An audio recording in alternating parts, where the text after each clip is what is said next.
No, there are certain types of curiosity and drive that we can will ourselves to being. I've written about Benjamin Franklin, for example. Benjamin Franklin was very wise, but he's probably not the smartest of the founders. And I don't mean that in a disparaging way, but you have Hamilton and Jefferson and people who are really brilliant. What you have in Franklin is somebody who's purely curious, always open to new ideas, and unbelievably observant. Well, we can all push ourselves to be that way more. But can we push ourselves to be Einstein? And no, we can't. And for Musk, he has a certain intensity that I think that even if you drank 50 cups of coffee and, you put an electric volt prod in the back of your head, that focus and maniacal intensity and sense of urgency is something that's not instilled in most of us. It's a trauma response. It's also, and the book is got a lot, you can't have a one sentence, here's why, but you start in childhood with the trauma. You also start with a guy who's on the autism spectrum, talks about having Asperger's, as he calls it. And that means he doesn't have good input-output signals for he doesn't have good emotional human receptors, but he does have this intense focus, almost in a geek-like way, on certain engineering or mathematical or coding issues. I think everything from his hardwiring to his childhood and upbringing help make somebody who's addicted to turmoil, who has a maniacal intensity of focus, and also has multiple personality mood swings.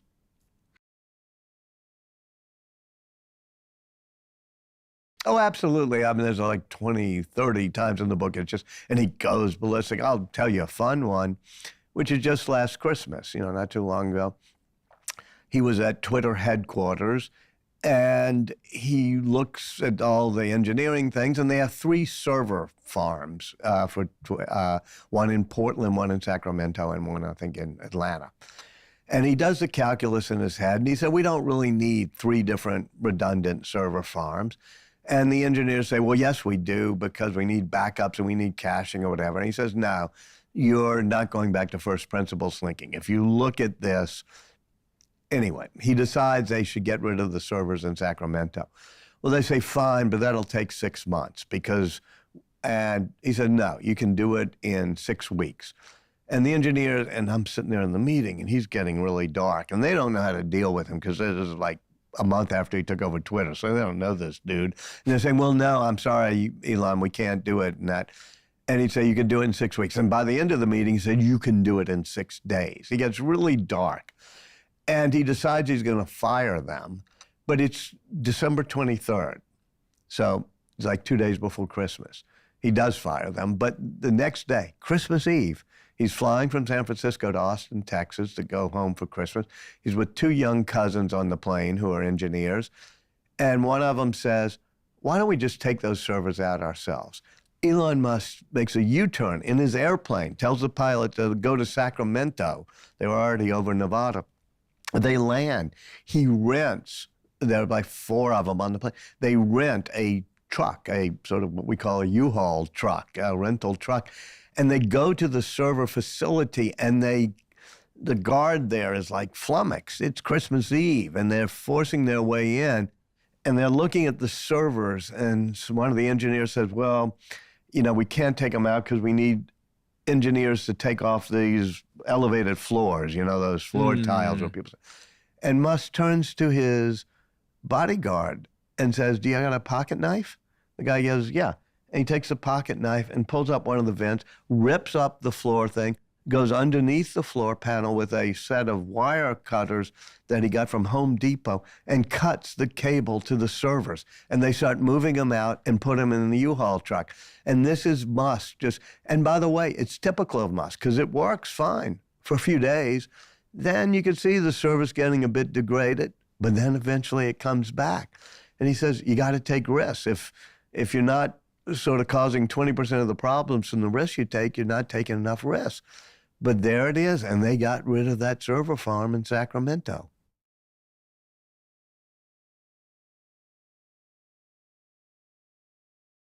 About 20 to 30% of the people who work with him can go march through fire with him that way and realize what he can do. But it's why 80% of the people who worked at Twitter when he took it over are gone. But it's tough to work with him. There's another scene in the book where on a late Friday night, he's down in the southern tip of Texas where they have the launch pad for Starbase.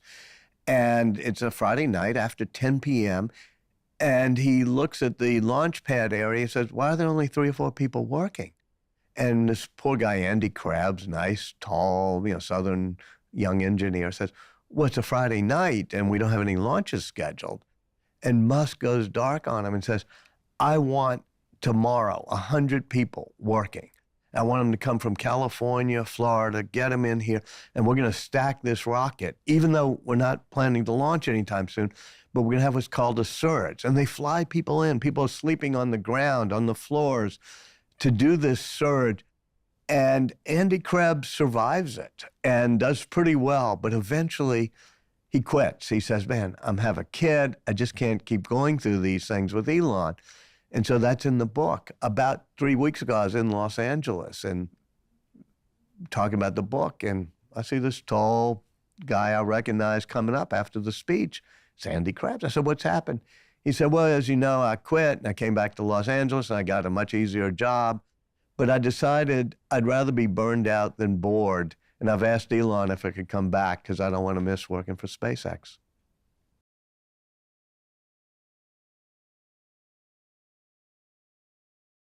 Both of them told me that that could be a failing, that that could be a weakness, which is if you try too hard to be liked, you're not going to be disruptive enough.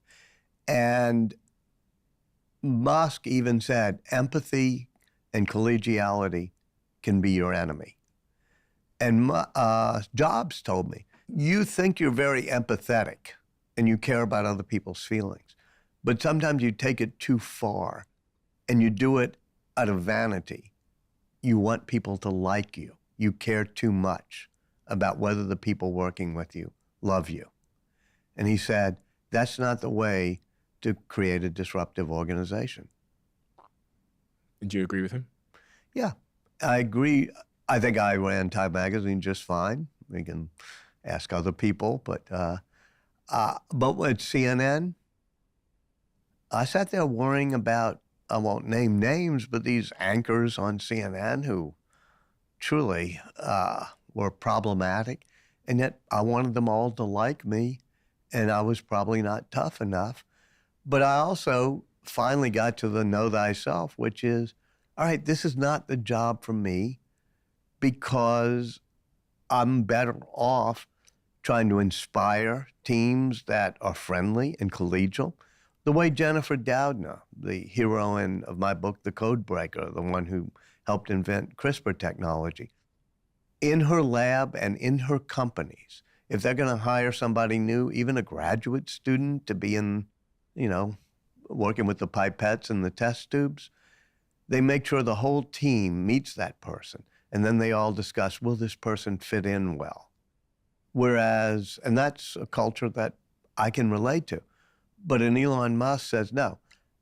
I remember him yelling at some of his finance people who were friendly with some of the engineers and said, no, collegiality is your enemy. You do not want them to like you. You're there to challenge them. If they like you too much, you're not doing your job. But do Elon's employees like him? Elon's employees generally will walk through a wall for him, those who have survived, whether it be Gwen Shotwell or who is the president of SpaceX, or people at Mark Juncosa, or the people at Tesla like Drew Baglino or Franz von Holzhausen. But he burns out people pretty fast. So if he's in an organization, after a few years, maybe 20% are totally loyal and survive, but but he's not afraid of burning people out and having them leave. Sounds like they either love him or leave. Yeah, and as I say, sometimes with Andy Krebs, they love him, but then they leave, but then they come back. Some people truly want the challenge. As Steve Jobs said to Scully, the guy he hired to run Apple for a while, he was at Pepsi, he said, do you want to make sugar water the rest of your life, or do you want to change the world? And I've seen Musk talk to the people at SpaceX late at night, maybe midnight, where they're all still working at the launch pad of the factory. And he'll say, I know how hard you're working, but this is the most exciting job you could possibly have. It's the most exciting, important job on Earth, which is getting people to Mars. Whatever is the second most exciting, you can't even think of it, what it is, because this is by far the most exciting thing you could be doing. And there are people who buy into that. And I could sit there watching the moon rise over the Gulf of Mexico and him saying that, and I could see why people buy into that. I could also see why some people say, I'd rather have a wife and kids and get off Friday night at 5 p.m. Incredibly mercurial means that it goes through multiple phases, personalities. And there will be times when he's perfectly cheerful, inspiring, sometimes funny, sometimes focused on engineering. There'll be times when he gets into a very, what Grimes calls demon mode. And he says he's probably bipolar. He's never been diagnosed, but he uses some medication that's been prescribed. And so he will get into these mood swings where he can be manic and depressive and bipolar. And so his mental health is not great. The difficult question, and the book wrestles with him with this, and you said at the beginning, smart thing you said at the beginning of this show, was to what extent is that woven into who he is, and do those strands also cause him to have the drives? Yeah. I mean, there are times when he would go into what I would almost feel was a tailspin. And even times before I knew him, like 2018, he goes into total meltdown. He's almost catatonic, lying on the floor of the factory in Fremont, Texas, and the people who work with him can't rouse him because he's in a catatonic state. He's sending off horrible tweets back then, calling some cave diver a pedophile or saying he's going to take Tesla private. And you see that recur every now and then. Even this past month, he hasn't been, as far as I know, in any bad catatonic state, but he'll get into a dark mood late at night and do tweets that are conspiratorial and dark and self-destructive. At Christmas, he was with his brother and some other relatives, and they all sit around talking. This is the day after the server farm anecdote I told you about. And they ask, what do you regret most this year? And he says, I regret the fact that every now and then I start shooting myself in the foot or stabbing myself in the thigh, that he gets into these periods. Now, he's somebody who not only is not usually happy, but he doesn't value happiness. If you said, what are the top 10 things you want in life? I don't think happiness, pleasure, calmness, sweetness, going to the beach, none of those would be in the top 10. Tallulah Riley, who lives here, who was married to him, the English actress, great English actress, she said, he's not the type who can stop and savor or smell the flowers. He doesn't want to sit back and be content and be happy. And I asked him about it. I said, okay, you ever happy at what you've achieved? He said, no, I'm like a video game addict. When I get to one level of the game and I've succeeded, all I can think about is moving to the next level of the game. No, it It was definitely true of Steve Jobs, who, having built the great computers, suddenly says, I want 1,000 songs in my pocket. And then when he has the iPod, it's so successful, and all he does is worry about the fact that something bad could happen. And he says, well, what if people, the brain dead people who make cell phones, realize they could put music on cell phones? Then we'd be out of business. So he starts working on the iPhone, and the iPod team says, well, that's going to cannibalize us. That's going to hurt our business. He said, we have to be able to cannibalize ourselves, or other people will eat us for lunch. And likewise, Musk is always pushing for the next thing as opposed to happiness. Is that true of everybody? No, I mean, Jeff Bezos has the biggest yacht you can imagine and more vacation homes, and he's happier, I think. I mean, he likes to savor his success. It's also true that his space company, Blue Origin, hasn't yet gotten anybody into orbit. I don't know if there's a particular trade-off there, but I know Musk would say, yeah, I could be on a yacht somewhere, but that's not what I want.